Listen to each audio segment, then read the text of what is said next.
رات کا وقت تھا۔ ایک سناٹے سے بھرے گاؤں میں لوگ اپنے اپنے گھروں میں سو چکے تھے۔ اندھیرے میں بس کبھی کبھار کوئی کتا بھونکتا یا دور مسجد کے مینار پر لٹکتا چراغ ہلکے ہلکے جلتا، مگر آسمان پر ایک ہلچل سی تھی۔ کچھ ایسا ہونے والا تھا جو عام نہیں تھا۔ اسی گاؤں کے ایک کونے میں پرانی اور ویران مسجد تھی۔ کئی سالوں سے وہاں کوئی نماز نہ ہوئی تھی۔ مؤذن بوڑھا ہو گیا تھا، نمازی شہر جا چکے تھے اور مسجد کے دروازے دھمک کھا چکی تھی۔ لیکن آج کچھ مختلف تھا۔ آج مؤذن نے ارادہ کیا کہ فجر کی اذان اسی پرانی مسجد سے دے گا۔ رات کو ہی اس نے وضو کیا، مسجد کی صفائی کی اور مینارے پر چڑھ کر اذان دینے کی تیاری کرنے لگا۔ لیکن اس رات شیطان بھی وہیں موجود تھا۔ شیطان نے اپنے چیلوں سے کہا، اگر یہ اذان ہو گئی تو کئی سوئے ہوئے دل جاگ جائیں گے، کئی آنکھیں آنسو بہائیں گی، کئی زندگیاں پلٹ جائیں گی۔ اس اذان کو ہر حال میں روکنا ہوگا۔ اور پھر شیطان نے اپنے وار شروع کیے۔ جب مؤذن مینارے پر چڑھا، اچانک سیڑھی ٹوٹ گئی۔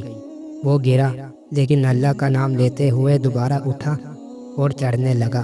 شیطان نے ہواؤں کو تیز کیا۔ مینارے پر کھڑا بوڑھا مؤذن کانپنے لگا، کپڑے اڑنے لگے، مگر اس نے ڈٹ کر اللہ اکبر کی صدا بلند کی۔ شیطان غصے سے چیخا، یہ تو نہیں رکا، اور زور سے پکارنے لگا۔ اسی وقت بجلی چمکی، کڑک ہوئی اور مسجد کے آس پاس درختوں کی شاخیں ٹوٹنے لگی، لیکن اذان جاری رہی، اللہ اکبر، اللہ اکبر۔ شیطان نے آخری چال چلی۔ اس نے ایک نوجوان لڑکے کے دل میں وسوسہ ڈالا جو مسجد کے پاس سے گزر رہا تھا۔ وسوسہ آیا، جا اسے روک، پاگل ہو گیا ہے یہ بوڑھا، اذان دینے سے کیا ہوگا؟ مگر اس لڑکے کے دل میں کچھ چمکا، رحمت، ہدایت۔ اس نے قدم بڑھائے، مگر روکنے کے لیے نہیں، مؤذن کی حفاظت کے لیے۔ وہ دوڑ کر مینارے کے نیچے کھڑا ہوا تاکہ اگر مؤذن گرے تو سنبھال سکے۔ شیطان یہ منظر دیکھ کر لرز گیا۔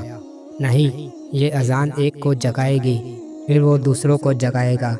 میں ناکام ہو گیا۔ اذان مکمل ہوئی، آسمان پر سکون چھا گیا، پرندے چہچہانے لگے، کچھ گھروں میں روشنی ہوئی۔ ایک بوڑھی عورت نے آنکھیں ملی اور تسبیح اٹھائی۔ ایک نوجوان نے سجدہ کیا جو برسوں سے بھٹکا ہوا تھا، اور ایک گناہگار آنکھوں میں آنسو لیے رب سے معافی مانگنے لگا۔ شیطان ہار چکا تھا اور اذان جیت گئی تھی۔ اس واقعے سے یہ سبق ملتا ہے کہ شیطان کی سب سے بڑی کوشش یہ ہوتی ہے کہ وہ ہمیں اللہ کی طرف بلانے والی آواز اذان سے دور کر دے۔ لیکن جو اذان کا جواب دیتا ہے وہ صرف اللہ کو نہیں پکارتا بلکہ شیطان کو شکست دیتا ہے۔ اذان صرف ایک آواز نہیں، یہ ایمان کی چنگاری ہے جو دلوں میں روشنی جلاتی ہے۔